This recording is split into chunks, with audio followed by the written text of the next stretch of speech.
नमस्कार दोस्तों आज मैं प्रस्तुत करने जा रही हूँ चित्रा मुद्गल जी की कहानी तर्पण।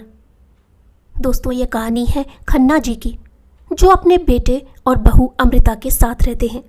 वह बेटा जिसे उन्होंने इतना लायक बनाया, उसी बेटे ने उनके साथ इतना बुरा व्यवहार किया।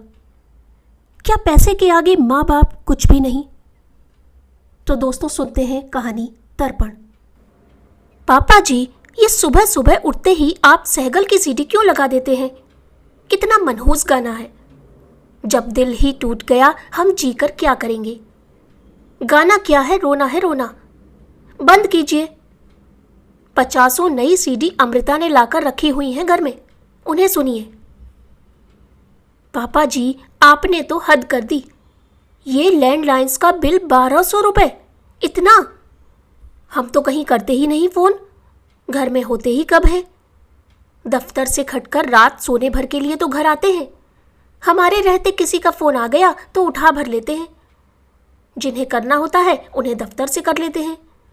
अपने अपने मोबाइल हमारे पास हैं। आपको मोबाइल दिया नहीं क्योंकि आपको पेसमेकर लगा हुआ है।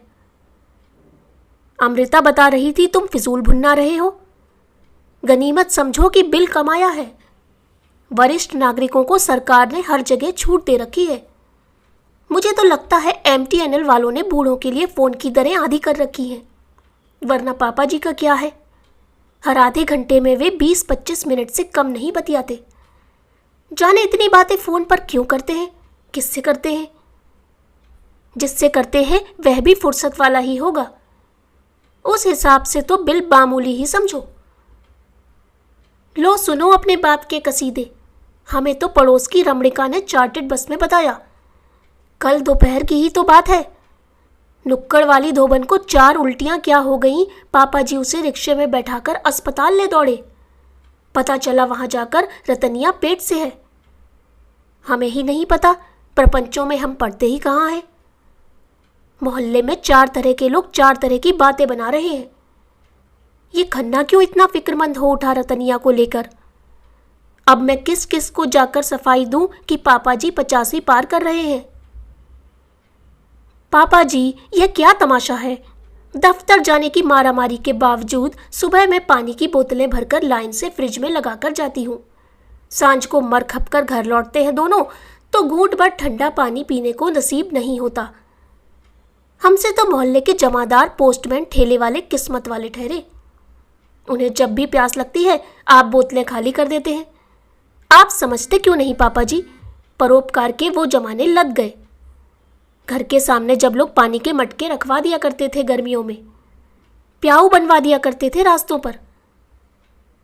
नमकीन पिछले हफ्ते ही तो घर में आई थी पापा जी, हमने तो टूंगा ही नहीं, इतनी जल्दी खत्म भी हो गया।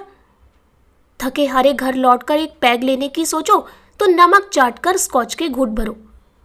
जानते नहीं यहाँ से बाजार कितनी दूर है। वैसे तो आप कहते रहते हैं बीकानेरी भुजिया आपके दांतों से चबती नहीं, फिर किनकी खातिरदारी में नमकीन की बरनियां उलीचते रहते हैं आप? अपने कमरे की बिजली दिन भर क्यों जलाकर रखते हैं पापा जी आप? पिछले साल ही तो मोतियाबिंद का ऑपरेशन हुआ है आपका। आपने ही कहा था ऑपरेशन ठीक ठाक हो गया, संतुष्ट हैं आप। अब आपको आंखों से ठीक से दिखाई देता है, बल्कि साधारण रोशनी में भी आराम से पढ़ लेते हैं आप। कल शाम चार्टर्ड से उतरकर गेट से जैसे ही दाखिल हुए घर में बरामदे की बत्ती को जलते हुए पाया। जाने कब से जली छोड़ रखी होगी आपने, क्यों ऑन की? दिन तो बड़े होते हैं आजकल। पापा जी, इस महंगाई में बिजली की फिजूल खर्ची कैसे बर्दाश्त करें बताइए। घर में साग सब्जी ले आने भर से घर का खर्च नहीं चलता पापा जी। सैकड़ों खर्चे हैं, किस किस को गिनाएं। पेंशन तो आपकी अपनी दवा दारू में खर्च हो जाती है, बाकी सारा खर्च तो हम पर पड़ता है। चलो माना पेंशन कम है, तनख्वाह जो कम थी, मगर तब क्या हुआ आपको पापा जी? 6th पे कमीशन का बढ़ा हुआ हिसाब किताब हाथ आते ही फौरन लपक लिए आप पटियाला, बेटी की मुट्ठी गर्म करने। समझी, स्वाभाविक है, पैरवी की फीस भरनी जरूरी जो ठहरी। यह क्या किया आपने पापा जी? बैठक में मम्मी जी की तस्वीर टांग दी। मम्मी जी की तस्वीर कोई सैयद हैदर रजा की पेंटिंग है क्या? कितनी भद्दी लग रही है दीवार। सोचा था 60-70 हज़ार जोड़ लूँगी तो रज़ा की एक पेंटिंग खरीद कर लाकर यहाँ टांग दूँगी। ना होगा तो उनकी किसी पेंटिंग का पोस्टर ही खरीद कर मढ़वा लूँगी। लग जाएंगे 4 चांद बैठक की कलात्मकता में। ईर्ष्या करेंगे अड़ोसी पड़ोसी। उनके घर की दीवार पर रज़ा की पेंटिंग सजी हुई है। सच तो यह है पापा जी, जोड़ गांठ कर बंगला बनवा लेने भर से कोई बंगले वाला नहीं हो जाता। बंगले में रहने के लिए बंगले वालों जैसी औकात भी होनी चाहिए। औकात तो वही है जहां बैठकर चाय पी, कुर्सी के नीचे कप प्लेट सरका दी। मक्खियां भिनकती हैं तो भिनकती रहें, क्या फर्क पड़ता है। फिर सुधरने में क्या सुख जो पसरने में मिलता है। माना संपत्ति कर में वरिष्ठ नागरिकों को भारी छूट मिलती है। तर्क सही है आपका पापा जी, सही सोचते हैं आप। पैसे हमारे बचते हैं और हमें बचाने ही चाहिए।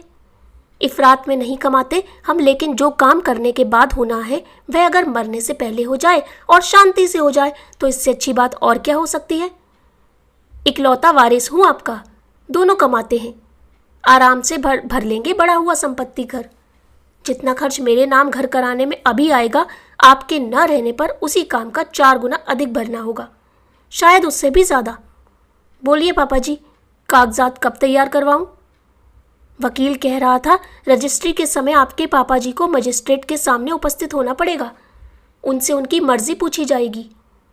वैसे मजिस्ट्रेट रजिस्ट्री के लिए घर भी आ सकते हैं, लेकिन उनके घर आने की फीस 60-70 हज़ार से कम ना होगी। इधर आपके हाथों में कंपन शुरू हो गया है पापा जी। पेंशन कार्यालय में पेंशन क्लर्क शिकायत करने लगे हैं, खन्ना साहब के हस्ताक्षर बदलने लगे हैं। बाकी तो आप सोच लीजिए पापा जी। तो दोस्तों, कैसी लगी आपको यह कहानी? अगर कहानी पसंद आई हो तो कृपया चैनल को सब्सक्राइब करना ना भूलें।